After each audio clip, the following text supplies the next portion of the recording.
MSLI TV رہنمائی بدلتی دنیا کے لیے۔ اللہ کی رضا اور اللہ تبارک و تعالیٰ کی محبت میں جو کام بھی کیا جائے جس سے اللہ تبارک و تعالیٰ ناراض نہیں ہوگا وہ عبادت ہے۔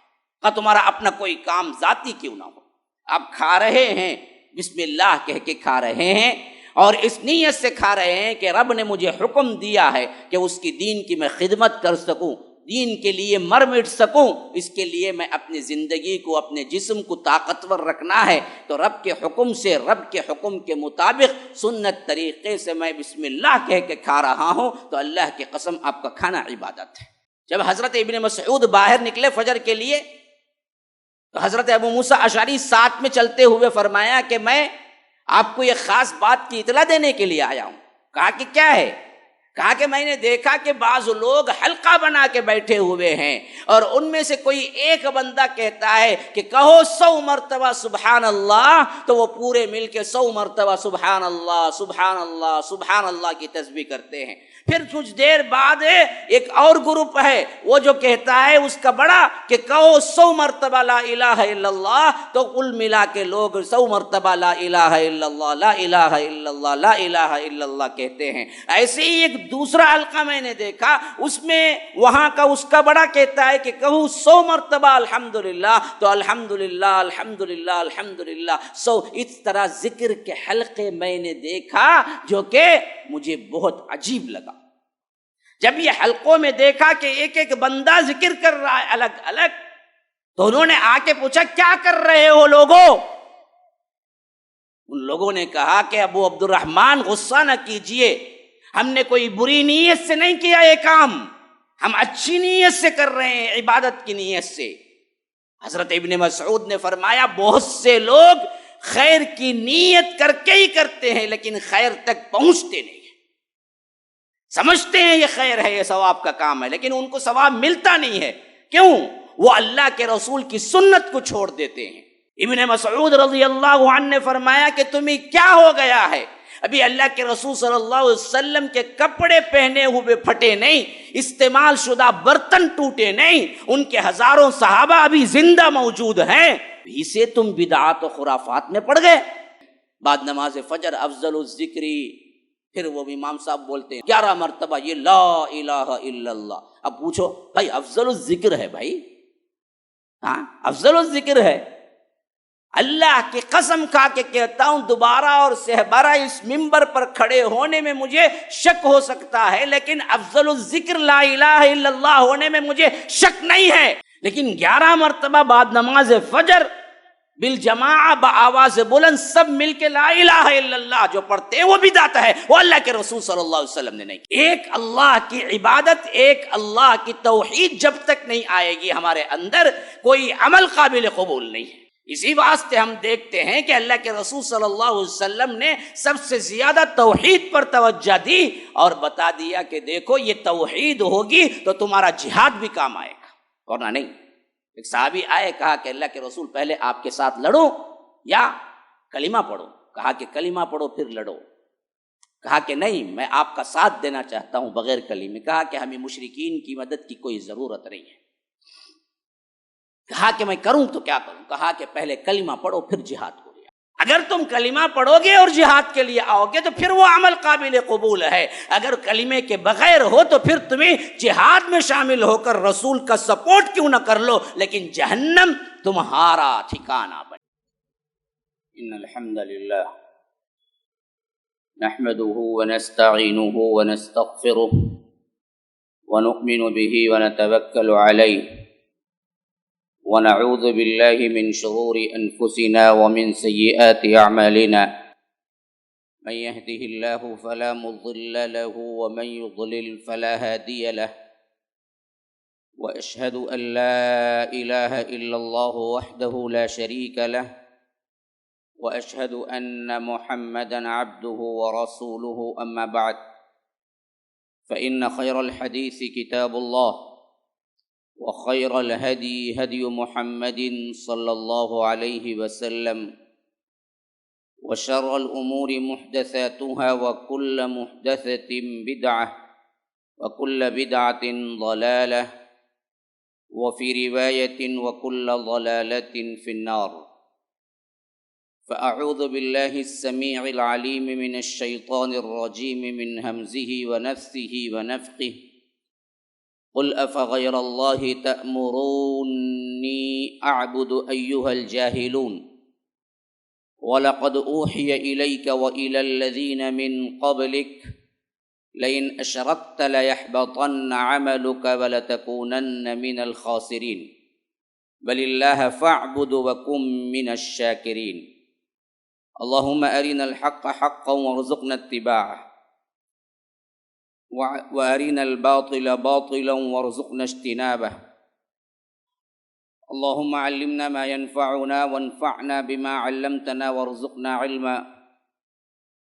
رب اشرح لي صدري ويسر لي أمري واحلل عقدة من لساني يفقهوا قولي. اس اللہ کے نام سے ابتدا جس کے ناموں کی کوئی انتہا ہی نہیں.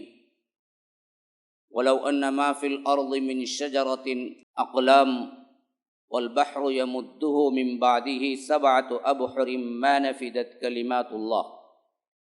اس ذات اقدس پر کروڑ درود و سلام ہو جو تمام جہانوں کے لیے رحمت للعالمین بن کے آئے تھے. اللہم صلی علی محمد وعلی آل محمد کما صلیت علی ابراہیم وعلی آل ابراہیم انک حمید مجید وبارک علی محمد وعلی آل محمد کما بارکت علی ابراہیم وعلی آل ابراہیم انک حمید مجید. برادران اسلام، واجب الاحترام بزرگوں، دوستوں، عزیز ساتھیوں، لائق احترام ماؤں اور بہنوں، یہ دنیا دار العمل ہے. آخرت وہاں کا نظام نتیجہ ہے. اللہ تبارک و تعالی نے اس حیثیت سے کئی جگہ گفتگو فرمائی کہ یہاں عمل ہی کاؤنٹنگ ہوگا، نتیجہ یہاں نہیں نکلے گا. فرمایا تبارک الذی بیدہ الملک وہو علی کل شیء قدیر الذی خلق الموت والحیاۃ لیبلوکم ایکم احسن عملا. ہم نے زندگی کو بھی پیدا کیا، موت کو بھی پیدا کیا. زندگی جیسی آپ کو رواں دواں حرکت کرتی ہوئی نظر آتی ہے، موت بھی اللہ کی ایک مخلوق ہے جس کو رب نے پیدا کیا ہے. پھر اس کے بعد ایک زندگی ہے. تو رب العالمین فرماتا ہے کہ یہ زندگی اور موت، اس کے درمیان کا دورانیہ اصل میں لیبلوکم ایکم احسن عملا. تو غرض کہ میں بتا رہا تھا کہ اللہ تبارک و تعالی نے اس دنیا کو عمل کا میدان بنایا اور بتایا کہ یہی عمل کو ہم جانچنے کے لیے دنیا میں بھیجے ہیں. ہاں، خلق الموت والحیات لیبلوکم ایکم احسن عملا. سب سے اچھا عمل کرنے والا کون ہے؟ هل اتى على الانسان حين من الدهر لم يكن شيئا مذكورا انا خلقنا الانسان من نطفة امشاج نبتليه فجعلناه سميعا بصيرا. کہ انسان پر ایک ایسا وقت بھی آ چکا ہے جب وہ کوئی قابل ذکر چیز نہیں تھا اور ہم نے اس کو بنایا. ہاں، خلقنا الانسان من نطفة امشاج، منجمد خون سے، نطفے سے. نبتلیہ کیوں بنایا؟ ابتلا کرنے کے لیے، آزمائش کرنے کے لیے. کیا کرتا ہے، اس کے عمل کے اعتبار سے وہ اچھا کرتا ہے یا برا کرتا ہے. تو مقصد انسانیت عمل ہے، اور اس عمل میں سب سے اہم ترین چیز جس کے لیے رب العالمین نے ہمیں بنایا، سورہ زاریات میں اس مقصد کی طرف اشارہ کیا. فرمایا وما خلقت الجن والانس الا لیعبدون. ہم نے نہیں بنایا جنوں اور انسانوں کو مگر صرف اور صرف عبادت کے لیے.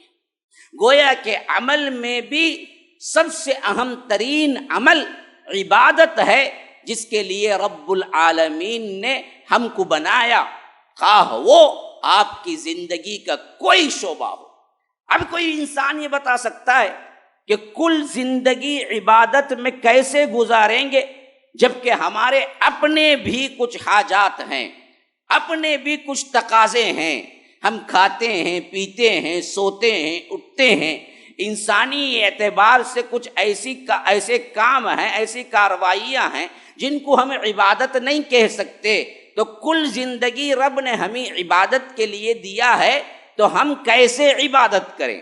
تو یاد رکھیے یہ عبادت کا بہت مختصر ترین مفہوم ہے جو ہمارے ذہنوں میں ڈال دیا ہے، ورنہ تو عبادت کے اعتبار سے دو اہم ترین تقسیمات ہیں، ایک بالواسطہ عبادت ہے، ایک بلا واسطہ عبادت ہے، ایک بالکل ڈائریکٹ براہ راست عبادت ہے، جیسے نماز، روزہ، حج، زکوٰۃ، سجدہ، قومہ، اللہ کے لیے نظر و نیاز اور اس طرح کی جتنی عبادتیں، یہ سب براہ راست عبادت ہیں، لیکن بلا واسطہ بھی پوری زندگی عبادت ہے۔ وہ کیسے؟ امام ابن تیمیہ رحمہ اللہ نے عبادت کی تعریف یوں کی کہ العبادت اسم جامع لکل ما یحبہ اللہ ویرضاہ۔ دیکھو عبادت ایک ایسا جامع نام ہے، عبادت کا مفہوم ایک ایسا جامع طور پر ہے کہ اگر وہ انسانی زندگی کے ہر کام کو اس اعتبار سے سوچا جائے کہ اللہ اس سے راضی ہو جائے گا تو وہ سب کا سب عبادت ہے۔ ہاں، لِكُلِّ مَا يُحِبُّهُ اللَّهُ وَيَرْضَاهُ، اللہ کی رضا اور اللہ تبارک و تعالی کی محبت میں جو کام بھی کیا جائے جس سے اللہ تبارک و تعالی ناراض نہیں ہوگا وہ عبادت ہے۔ کہ تمہارا اپنا کوئی کام ذاتی کیوں نہ ہو، آپ کھا رہے ہیں بسم اللہ کہہ کے کھا رہے ہیں اور اس نیت سے کھا رہے ہیں کہ رب نے مجھے حکم دیا ہے کہ اس کی دین کی میں خدمت کر سکوں، دین کے لیے مر مٹ سکوں، اس کے لیے میں اپنی زندگی کو، اپنے جسم کو طاقتور رکھنا ہے، تو رب کے حکم سے، رب کے حکم کے مطابق سنت طریقے سے میں بسم اللہ کہہ کے کھا رہا ہوں، تو اللہ کی قسم آپ کا کھانا عبادت ہے۔ ہاں، آپ کا سونا عبادت ہے، یہاں تک کہ فرمایا کہ آپ کا بیوی سے ملنا بھی عبادت ہے۔ صحابہ حیران ہو گئے، کہا کہ اللہ کے رسول صلی اللہ علیہ وسلم، ایک انسان اپنے حیوانی جذبے سے بیوی سے ملتا ہے اور اس میں ثواب؟ کہا کہ اگر وہ اپنی حلال بیوی کو چھوڑ کر زنا کرے، حرام کاری کرے تو عذاب نہیں ملے گا؟ کہا کہ ہاں، تو پھر تو ثواب بھی ملے گا۔ جب حلال نہیں کیا تو حرام میں اسے عذاب ملتا ہے نا، تو حلال کیا تو اسے ثواب بھی ملے گا۔ تو معلوم ہوا کہ آپ کی ہر جنبش، ہر حرکت عبادت بن سکتی ہے، بس آپ کی نیت درست ہو اور وہ کام رب کو ناراض کرنے والا نہ ہو، حلال میں ہو، تو پوری زندگی عبادت ہے۔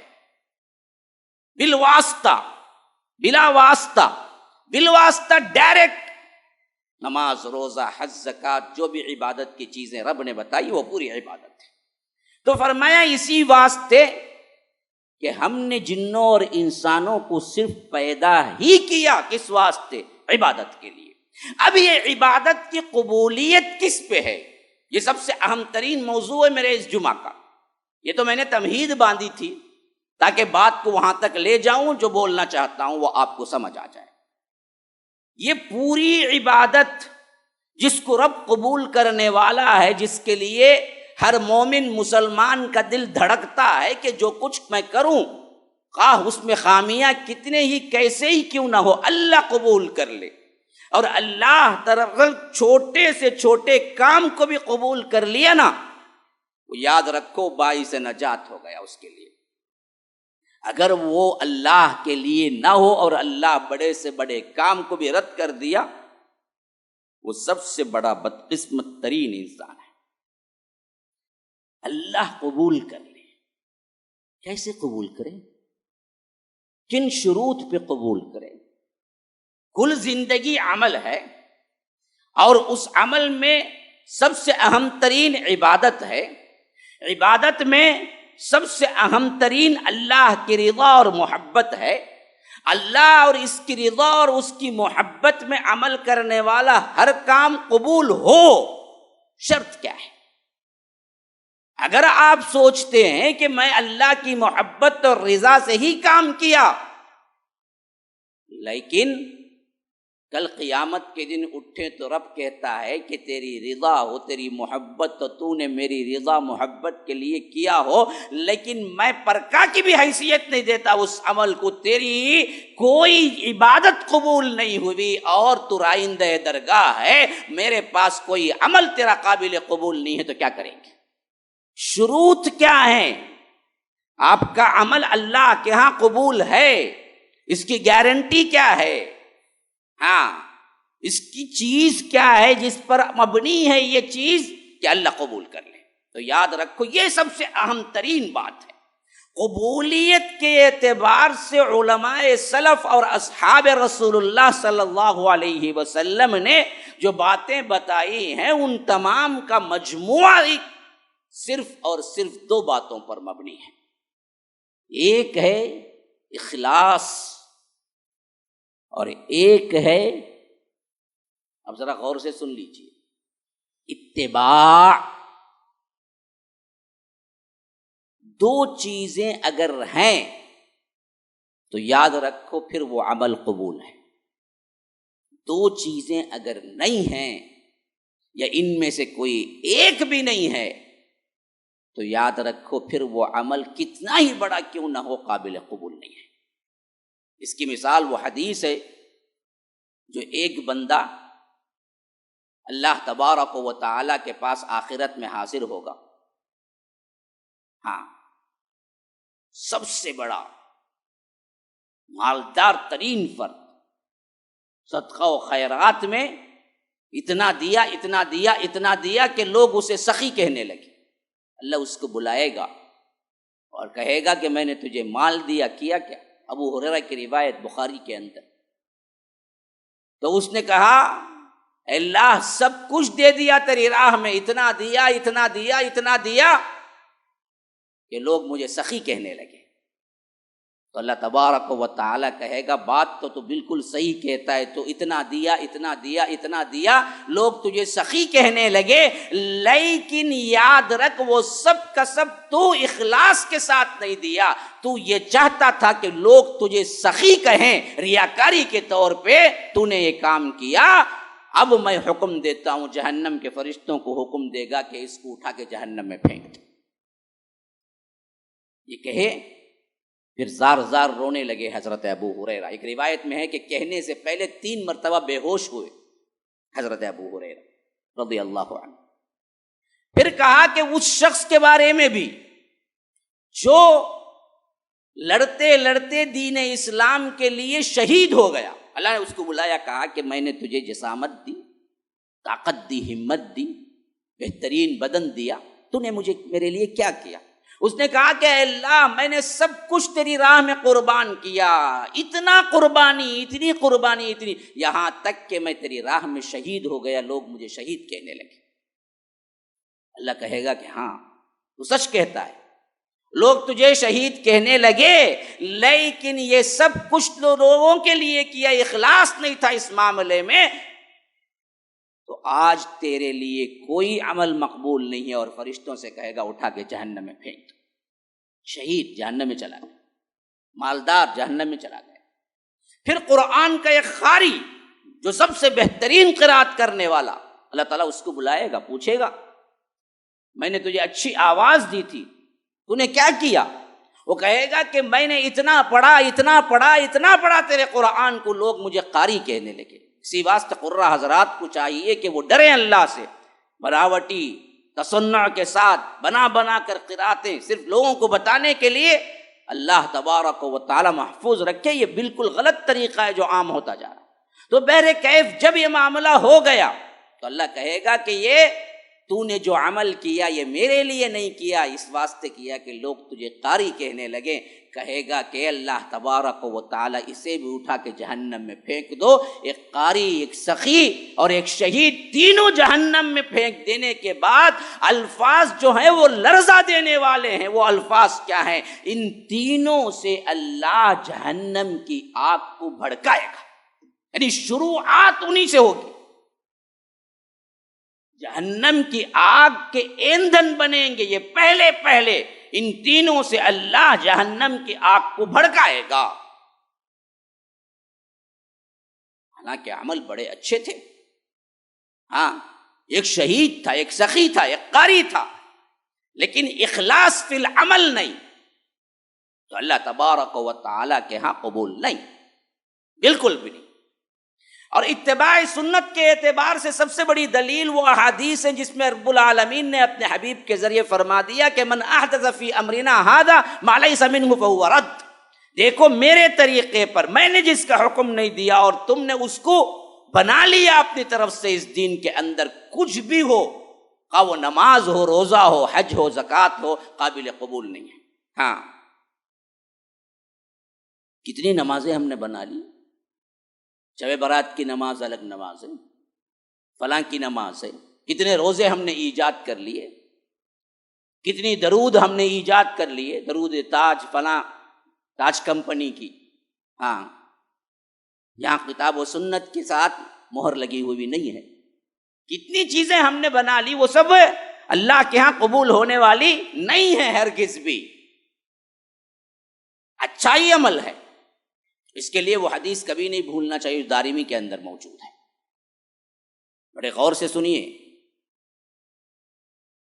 دارمی کے اندر روایت ہے ابن مسعود رضی اللہ عنہ جب کوفے کے گورنر تھے اس وقت کا یہ حادثہ ہے کہ کچھ لوگ دروازے پہ بیٹھ جایا کرتے تھے حضرت ابن مسعود سے علم لینے کے لیے نماز فجر سے پہلے پہلے،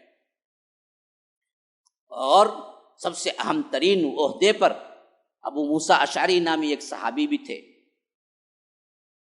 وہ آئے دروازے کے پاس، بیٹھے ہوئے جو لوگ تھے ان سے پوچھا ابو عبد الرحمن ابھی نہیں نکلے ہیں؟ حضرت ابن مسعود کی کنیت ہے. کہا کہ نہیں نکلے ہیں. تو انہیں انتظار کرنے والوں میں ابو موسیٰ اشعری بھی بیٹھ گئے. جب حضرت ابن مسعود باہر نکلے فجر کے لیے تو حضرت ابو موسیٰ اشعری ساتھ میں چلتے ہوئے فرمایا کہ میں آپ کو یہ خاص بات کی اطلاع دینے کے لیے آیا ہوں. کہا کہ کیا ہے؟ کہا کہ میں نے دیکھا کہ بعض لوگ حلقہ بنا کے بیٹھے ہوئے ہیں اور ان میں سے کوئی ایک بندہ کہتا ہے کہ کہو 100 مرتبہ سبحان اللہ، تو وہ پورے مل کے 100 مرتبہ سبحان اللہ سبحان اللہ سبحان اللہ کی تسبیح کرتے ہیں. پھر کچھ دیر بعد ایک اور گروپ ہے وہ جو کہتا ہے اس کا بڑا کہ کہو 100 مرتبہ لا الہ الا اللہ، تو کل ملا کے لوگ 100 مرتبہ لا الہ الا اللہ لا الہ الا اللہ لا الہ الا اللہ کہتے ہیں. ایسے ہی ایک دوسرا حلقہ میں نے دیکھا، اس میں وہاں کا اس کا بڑا کہتا ہے کہ کہو 100 مرتبہ الحمدللہ، تو الحمدللہ الحمدللہ الحمدللہ 100. اس طرح ذکر کے حلقے میں نے دیکھا جو کہ مجھے بہت عجیب لگا. حضرت ابن مسعود رضی اللہ عنہ نے فرمایا کہ تم نے انہیں کیا کہا؟ وہ موسیٰ اشعری کہتے ہیں میں نے ابن مسعود سے کہا کہ میں نے کچھ نہیں کہا، میں یہ واقعہ آپ تک لانے کے لیے دوڑے بھاگے آیا، ابھی آپ دروازے سے نکلے نہیں تھے تو میں نے بیٹھ کے انتظار کیا. تو حضرت ابن مسعود کو اتنا غصہ آیا کہ تم پہلے کیوں نہیں کہہ دیتے؟ تمہارے اس عمل سے بہتر ہے کہ تم اپنے گناہوں کو شمار کرو بیٹھ کے کہ تم نے کیا کیا کیا تھا.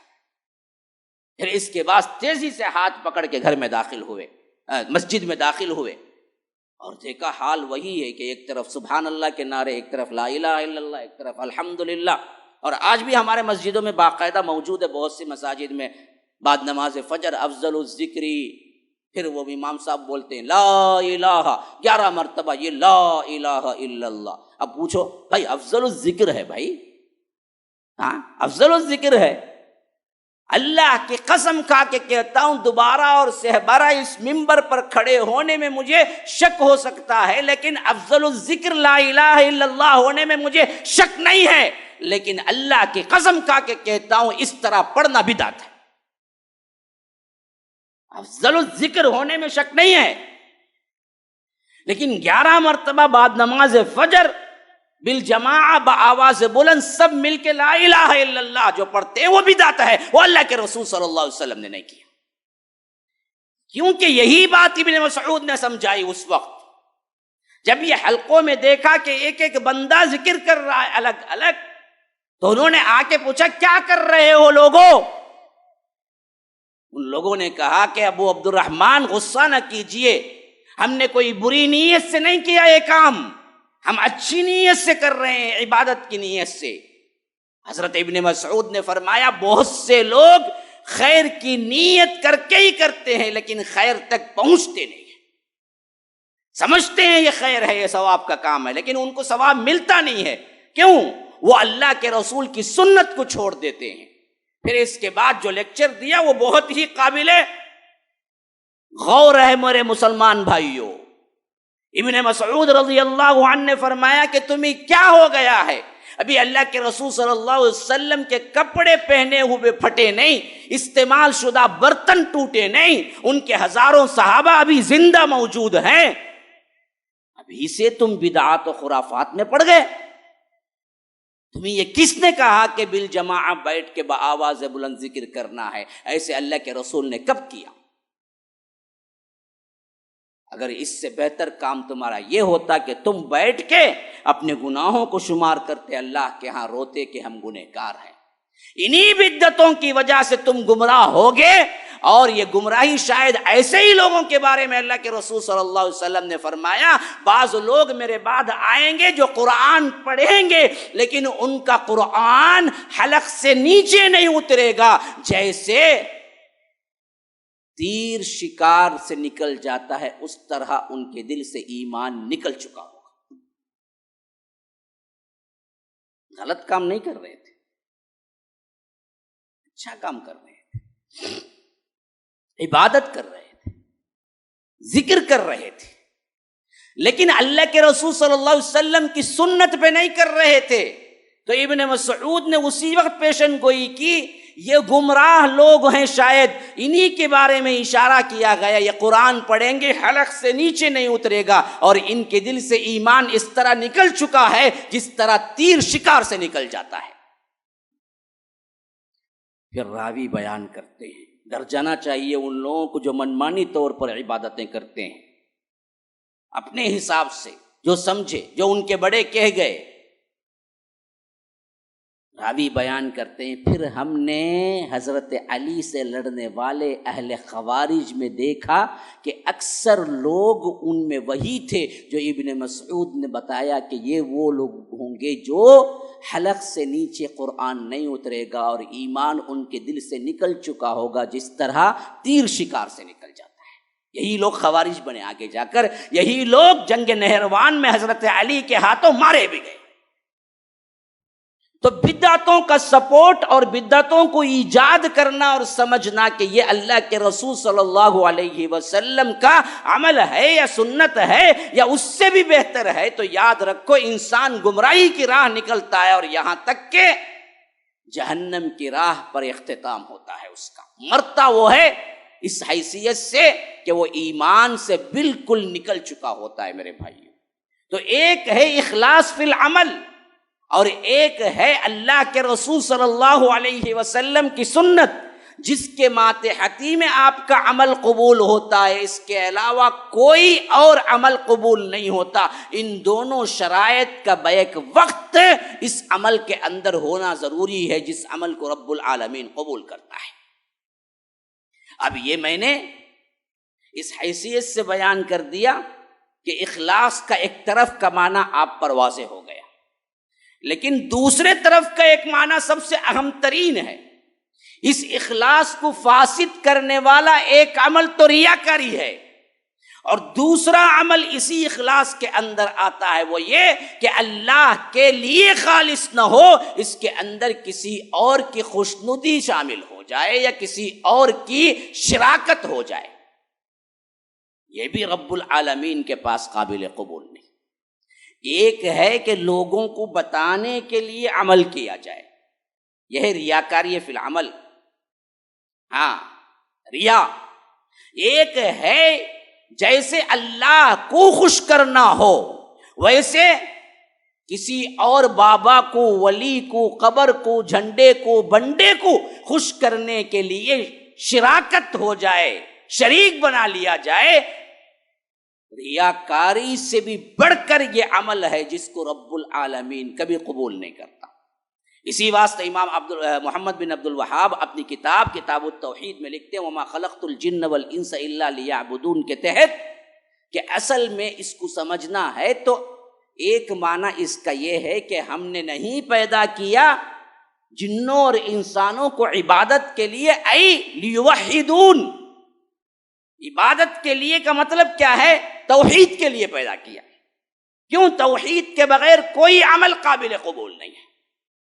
ہاں، آپ نماز پڑھیں، روزہ رکھیں، سجدے میں سر رکھ کے گزار، زکوٰۃ دیں، حج کریں، تہجد پڑھیں، نوافل پہ نوافل ادا، لیکن آپ کے اندر شرک ہے، اللہ کے علاوہ کسی دوسرے کو پکارتے ہوں یا دوسرے کو بھی عبادت کرتے ہوں یا دوسرے کو بھی الہ سمجھتے ہوں، ایسی حیثیت میں آپ نے جو عمل بھی کیا ہے وہ پورا عمل قابل قبول نہیں ہے۔ شرک اگر داخل ہو جائے، اسی واسطے ضروری ہے کہ شرک کیا ہے، توحید کیا ہے، یہ جانے پھر عمل کرے۔ امام بخاری اپنی کتاب میں لائے اس آیت کے تحت جو محمد میں اللہ تبارک و تعالی نے فرمایا فَاعْلَمْ أَنَّهُ لَا إِلَٰهَ إِلَّا اللَّهُ، جانو پھر لا الہ الا اللہ کہو۔ ہاں، بولنے سے پہلے، عمل کرنے سے پہلے علم کا ہونا ضروری ہے کہ اللہ کون ہے، لا الہ الا اللہ کا مطلب کیا ہے، پھر اس کے بعد آپ بولیں گے، عمل کریں گے تو قابل قبول ہے۔ آپ کو علم ہی نہیں ہے، ہاں، آپ کو جانکاری ہی نہیں ہے اور آپ عمل کر رہے ہیں تو اللہ کے ہاں قابل قبول نہیں ہے۔ علم کا ہونا ضروری ہے، توحید کا علم۔ توحید کے علم کے بغیر اگر آپ لا الہ الا اللہ نمازیں روزے ہو رہے ہیں تو اللہ کی قسم وہ قابل قبول نہیں ہے۔ اللہ ایک ہے اور اس کے ساتھ کب شرک ہوتا ہے، شرک کی نفی کیا کیا ہیں، توحید کے شرائط کیا ہیں، لا الہ الا اللہ کے شروط کیا ہیں، توحید کے اقسامات کیا ہیں، کس حیثیت سے شرک اصغر ہے، کس حیثیت سے شرک اکبر ہے، یہ تمام تفاصیل جانے بغیر انسان عمل کرتا ہے تو وہ عمل قابل قبول نہیں ہے۔ عبداللہ ابن جدعان ایک بہت بڑا سخی تھا، جاہلیت کا مالدار ترین فرد تھا۔ اما عائشہ روایت کرتی ہیں اس کے بارے میں کہ ایک زمانے میں وہ بہت غریب تھا، پھر اللہ نے اسے کوئی خزانہ عطا کر دیا۔ جب اسے خزانہ مل گیا تو اس نے سوچا جب ہاتھ پیر بالکل ہلائے بغیر اللہ نے مجھے دے دیا تو اسے میں سیف کیوں کروں۔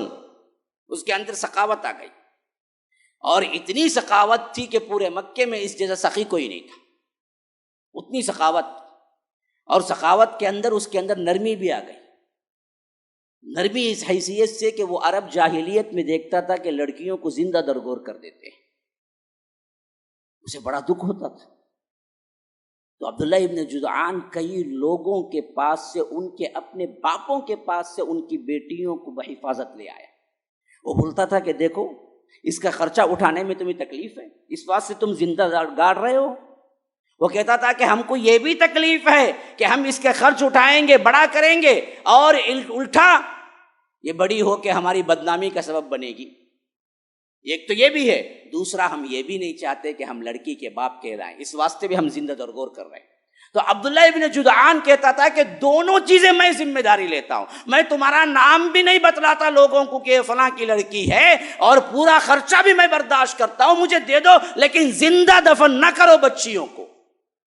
تو ایک نہیں، دو نہیں، کئیوں بچیوں کو وہ اپنے خاص پیسے سے پروان چڑھا رہا تھا، گویا کہ ایک یتیم خانہ تھا اس زمانے میں، اتنی نیکیاں کرنے والا۔ اللہ کے رسول صلی اللہ علیہ وسلم کے پاس اس کا ذکر ہوا۔ اللہ کے رسول وہ بڑا نیک تھا، رحم دل تھا، پیسہ لٹاتا تھا، کیا وہ جنت جائے گا؟ اللہ کے رسول صلی اللہ علیہ وسلم نے کہا کہ نہیں جائے گا، جہنم جائے گا، کیونکہ اس نے ایک مرتبہ بھی یہ نہیں کہا کہ اے اللہ صرف تو ہی عبادت کے لائق ہے۔ کوئی عمل قابل قبول نہیں ہے شرک کے ساتھ، کوئی عمل قابل قبول نہیں ہے، کچھ بھی کر لیں۔ ایک اللہ کی عبادت، ایک اللہ کی توحید جب تک نہیں آئے گی ہمارے اندر، کوئی عمل قابل قبول نہیں ہے۔ اسی واسطے ہم دیکھتے ہیں کہ اللہ کے رسول صلی اللہ علیہ وسلم نے سب سے زیادہ توحید پر توجہ دی اور بتا دیا کہ دیکھو یہ توحید ہوگی تو تمہارا جہاد بھی کام آئے گا، ورنہ نہیں۔ ایک صحابی آئے، کہا کہ اللہ کے رسول پہلے آپ کے ساتھ لڑو یا کلمہ پڑھو؟ کہا کہ کلمہ پڑھو پھر لڑو۔ کہا کہ نہیں، میں آپ کا ساتھ دینا چاہتا ہوں بغیر کلمے۔ کہا کہ ہمیں مشرکین کی مدد کی کوئی ضرورت نہیں ہے۔ کہا کہ میں کروں تو کیا کروں؟ کہا کہ پہلے کلمہ پڑھو پھر جہاد کو لے آؤ۔ اگر تم کلمہ پڑھو گے اور جہاد کے لیے آؤ گے تو پھر وہ عمل قابل قبول ہے۔ اگر کلمے کے بغیر ہو تو پھر تمہیں جہاد میں شامل ہو کر رسول کا سپورٹ کیوں نہ کر لو، لیکن جہنم تمہارا ٹھکانہ بنے گی۔ وہی بنی۔ حضرت ابو طالب کا قصہ آپ سب لوگوں کو معلوم ہے۔ جتنا سپورٹ انہوں نے کیا، قریش کے لوگوں میں کوئی نہیں تھا جو اتنا سپورٹ کر سکے۔ 8 سال کی عمر سے لے کر 53 سال تک، 3 سال تک لگ بھگ انہوں نے اپنے بیٹوں کی طرح سپورٹ کیا اللہ کے رسول صلی اللہ علیہ وسلم کو، لیکن ایمان نہیں لائے، شرک کی حالت میں مر گئے۔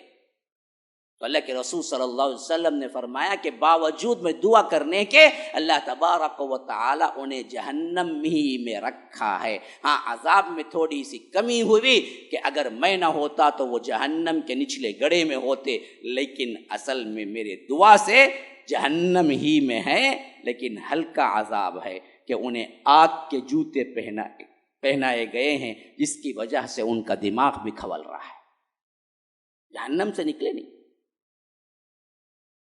ابراہیم کے باپ کو آپ کو نہیں بھولنا چاہیے، جو اس وقت معافی مانگ رہا تھا جبکہ کوئی معافی نہیں قبول ہوتی۔ حشر کے میدان میں رو رو کے، بخاری کی حدیث کے اندر آیا ہے، وہ کہے گا یلقى ابراہیم اباہ آزر یوم القیامہ وعلی وجہ آزر قطرۃ وغبرۃ۔ حضرت ابراہیم علیہ السلام قیامت کے دن اپنے باپ آزر سے ملاقات کریں گے، جبکہ آزر کا چہرہ ذلت سے سیاہ ہو چکا ہوگا۔ اس وقت آزر سامنے آ کے کہے گا، یقول لہ ابراہیم، مجھے بچا لو، دعا کر لو کسی نہ کسی طرح مجھے جنت لے جاؤ۔ تو حضرت ابراہیم کریں گے، الم اقل لک لا تعصنی، میں نے نہیں کہا تھا کہ میری نافرمانی نہ کرنا۔ وہ بولے گا انک لا اعصیک، آج نہیں کروں گا میں تیری نافرمانی، تو دعا تو کر۔ حدیث کے الفاظ ہیں، حضرت ابراہیم ہاتھ اٹھائیں گے اس وقت، یا رب انک قد وعدتنی اللہ تخزینی یوم القیامہ فای خزی اخزی من ابی العباد۔ اللہ، تو نے مجھ سے وعدہ کیا کہ تو مجھ کو قیامت کے دن رسوا نہ کرے گا۔ آج میرے باپ کی دوری سے زیادہ کون سی رسوائی ہو سکتی ہے کہ میں جنت جا رہا ہوں، میرا باپ جہنم میں جا رہا ہے۔ اللہ بخش کے میرے ساتھ کر دے۔ اللہ تبارک و تعالی کہے گا، یا ابراہیم تمہیں پتہ نہیں ہے، انی حرمت الجنت علی الکافرین، ہم نے کافروں پر جنت حرام کر دی۔ تمہاری دعا رد، قابل قبول نہیں ہے۔ وہ شرک میں پلا بڑا ہے اور شرک پہ موت ہوئی ہے۔ شرک پہ جس کی موت ہو جائے اس کی مغفرت تو بہت دور کی بات ہے، اس کی مغفرت کے لیے کوئی مسلمان، اس کا رشتہ دار دعا بھی نہیں کر سکتا۔ جب ابو طالب گزرے تو اللہ کے رسول صلی اللہ علیہ وسلم نے دعائیں کی۔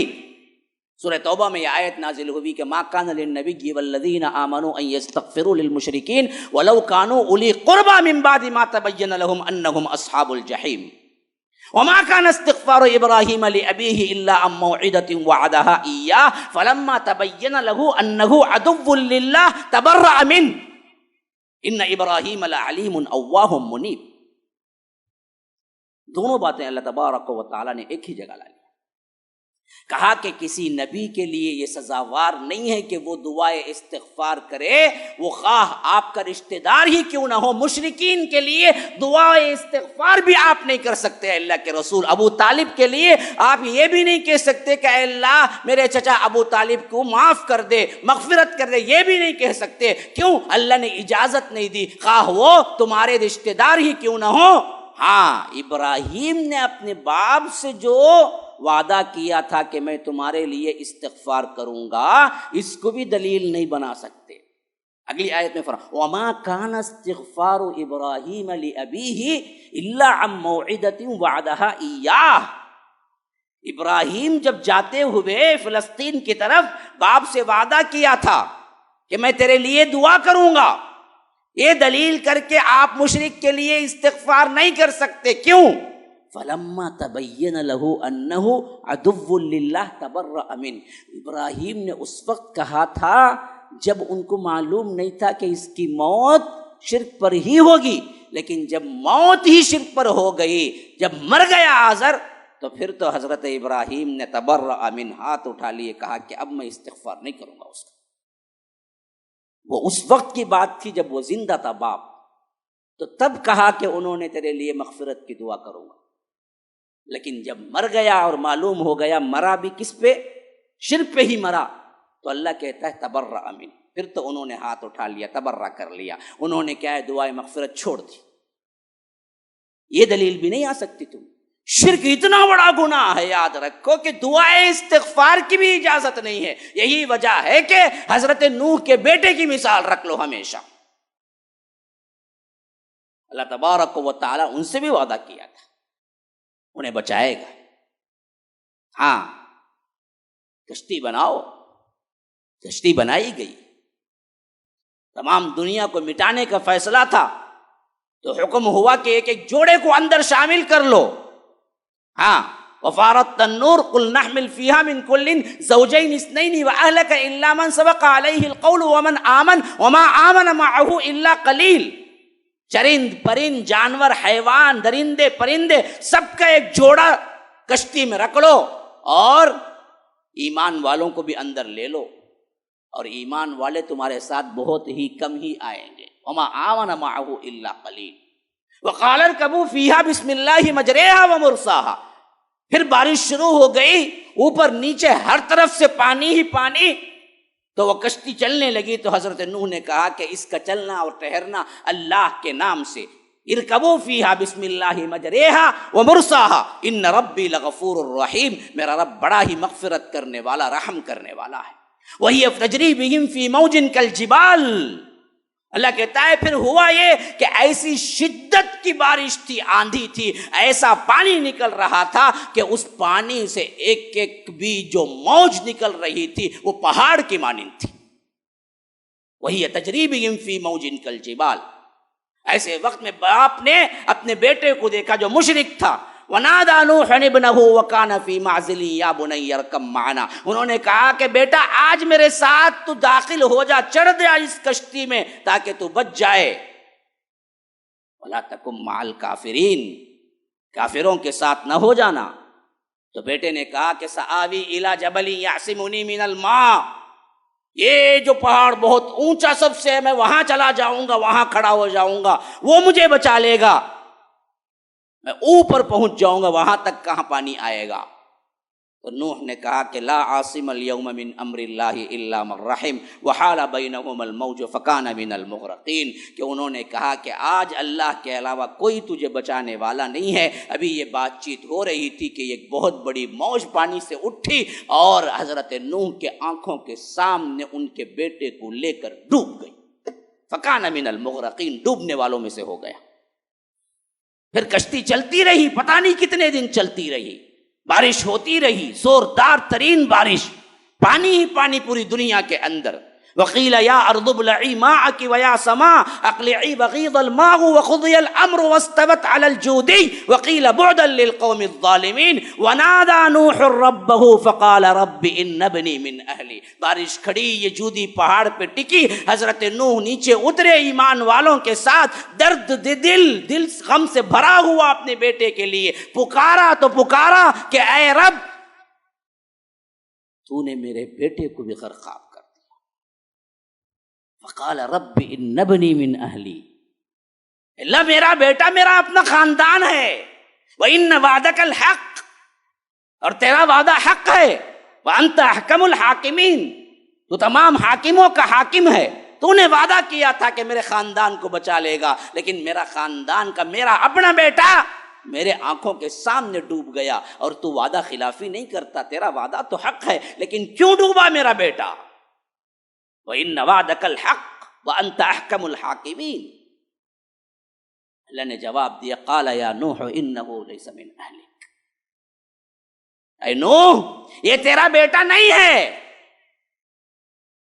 انہ عمل غیر صالح،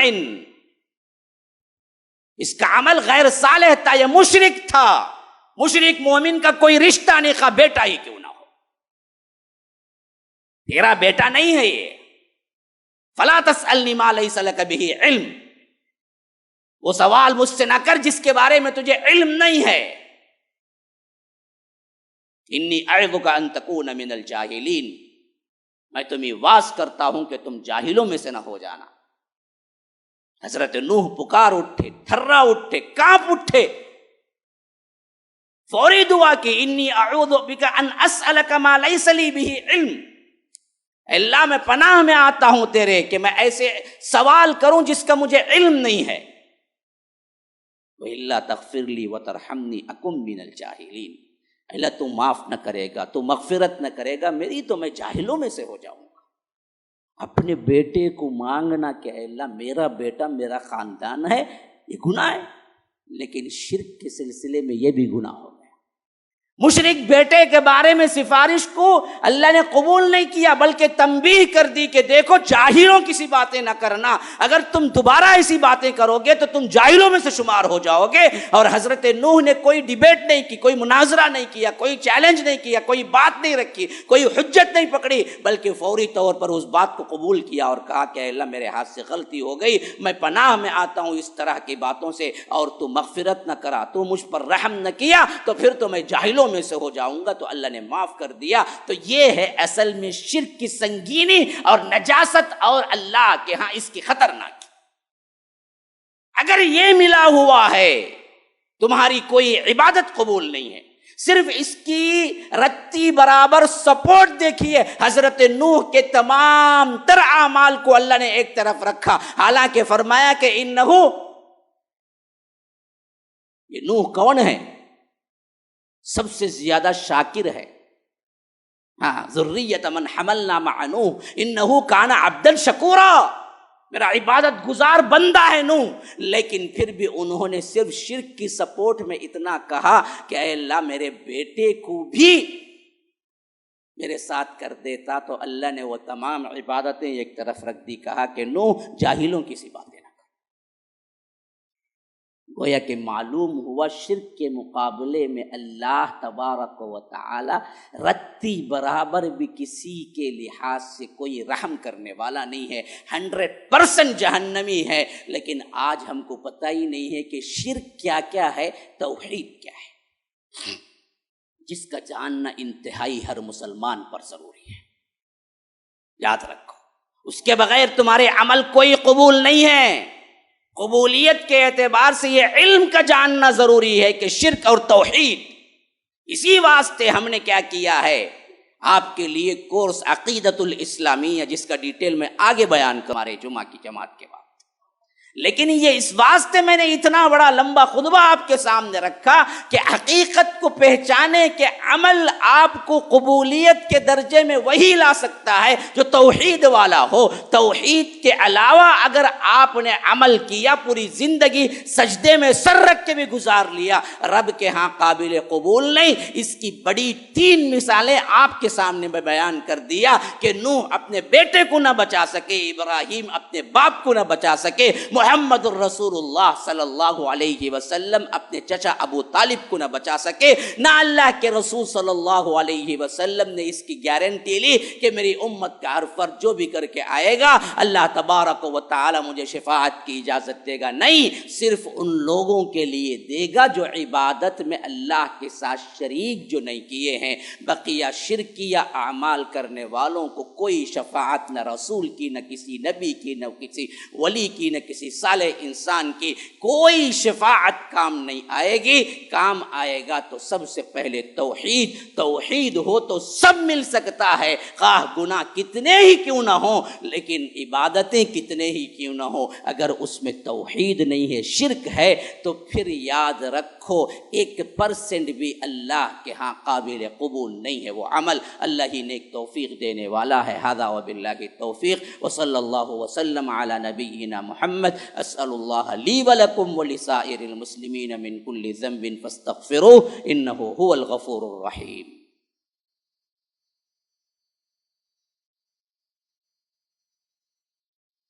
الحمد لله حمدا كثيرا كما أمر، وأشهد أن لا إله إلا الله وحده لا شريك له إدغاما لمن جحد به وكفر، وصلى الله وسلم على نبينا محمد. فأعوذ بالله السميع العليم من الشيطان الرجيم من همزه ونفسه ونفخه. إن الله وملائكته يصلون على النبي يا أيها الذين آمنوا صلوا عليه وسلموا تسليما.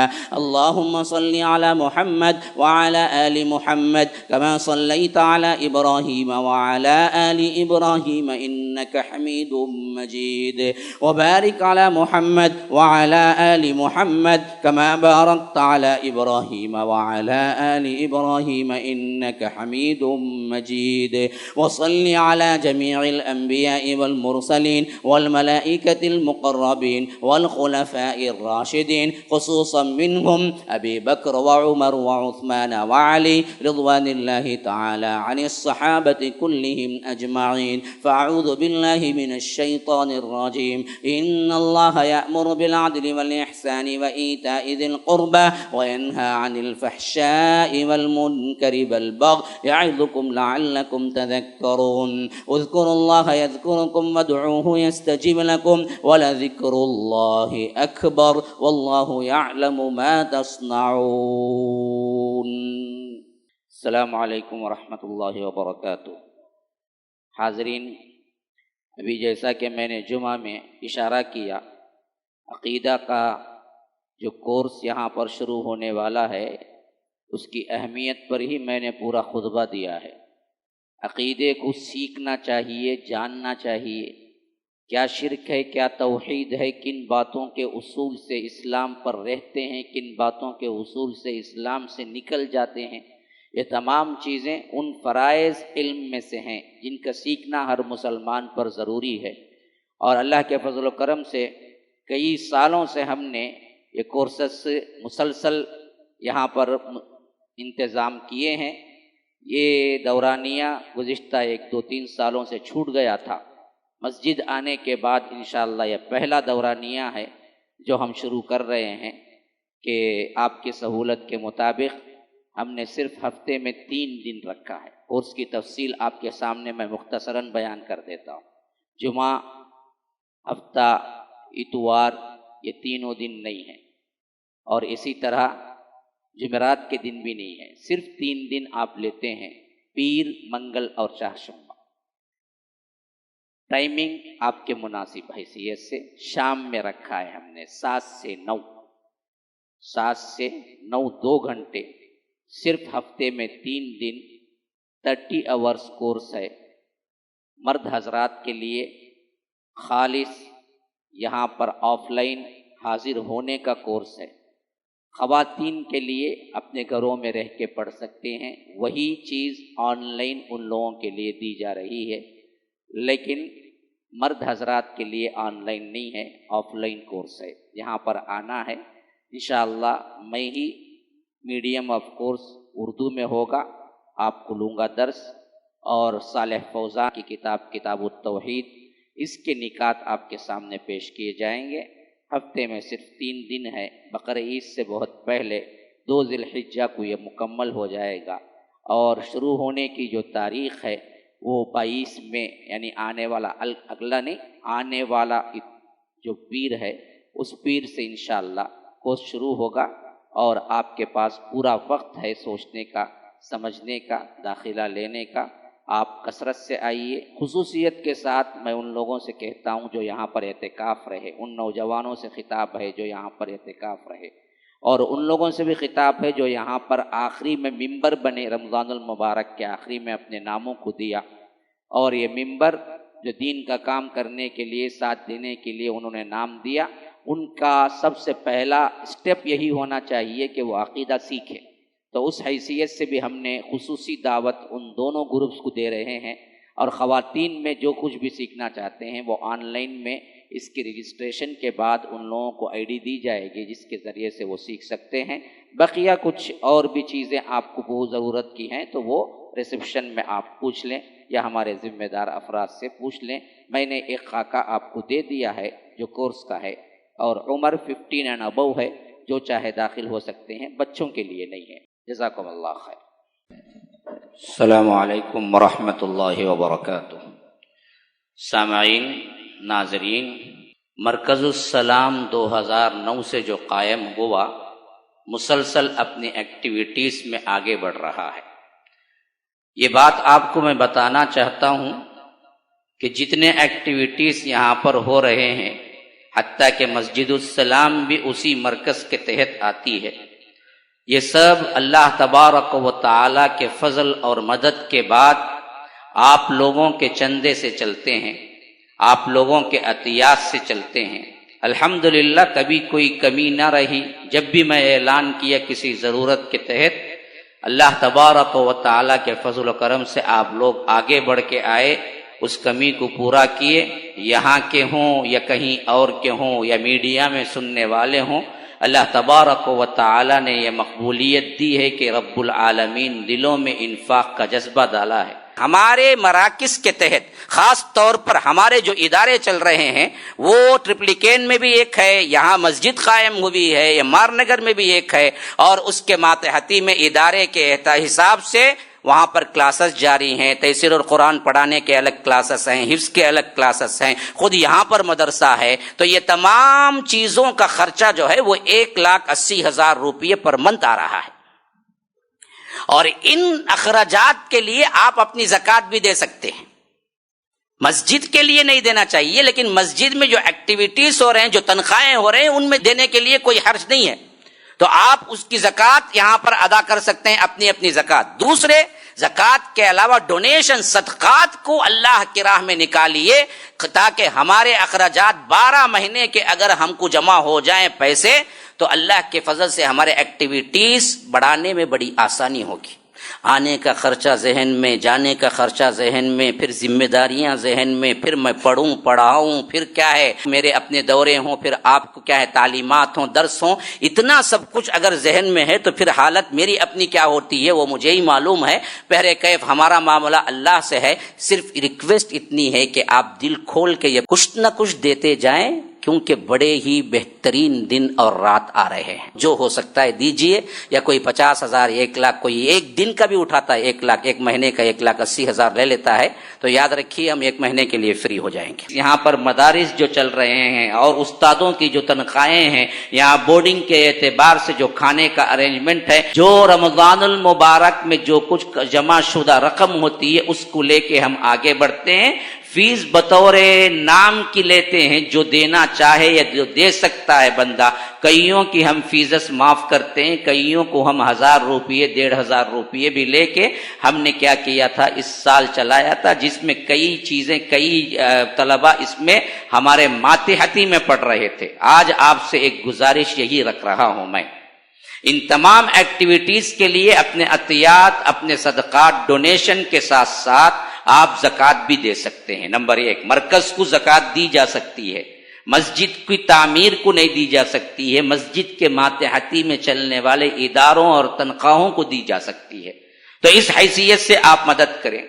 دوسری بات جو میں آپ سے کہتا ہوں وہ یہ کہ ایک مہینے میں کم از کم ایک پارٹ آف پیمنٹ کا تو آپ ذمہ داری لیں ڈونیشن کے اعتبار سے یا سبسکرائبرز کے اعتبار سے، کہ آپ سبسکرپشن کریں کہ کچھ نہ کچھ ہر مہینہ، اور وہ رمضان المبارک میں 12 مہینے کا ملا کر دیں تو اور فائدہ ہوگا، کیونکہ ایک مہینے کا ہمیں 1,80,000 روپیے کا خرچ ہے۔ مجھے شرم سی محسوس ہوتی ہے کہ آپ لوگوں کو تکلیف دے رہا ہوں، آپ لوگ آگے آئیں، اس معاملے میں تعاون فرمائیں، اللہ نے جن کو دیا ہے دے، جن کے صدقات ہیں وہ دیں، جن کے زکوٰۃ ہیں وہ دیں، بہرکیف ہر طرح سے ہماری مدد کریں، اور تاکہ ہم کیا ہیں بہتر سے بہتر اور بھی بہت سے، اور ہمارا اپنا ایک آئیڈیا یہ بھی ہے کہ خواتین کے لیے بھی حفظ کا مدرسہ یہاں پر کھولا جائے۔ امید ہے کہ شوال کے بعد میں اعلان کر دوں تو کر دوں، کیونکہ سوچ رہے ہیں کہ جس طرح ہم لڑکوں کے لیے کھولے ہیں ویسے ہی ہم بچیوں کے لیے بھی یہاں پر انتظام کریں۔ آپ لوگ دعا بھی کریں اور میری صحت کے لیے بھی دعا کریں، اللہ تعالیٰ میری قوت کے لیے بھی دعا کریں کہ میں اس کام میں کام آ جاؤں، اور رب العالمین اس زمانے میں اللہ کے دین کے کام کرنے والوں میں ہم سب کو لکھ لے۔ ھذا وباللہ التوفیق، صلی اللہ وسلم علی نبینا محمد، والسلام علیکم ورحمۃ اللہ وبرکاتہ۔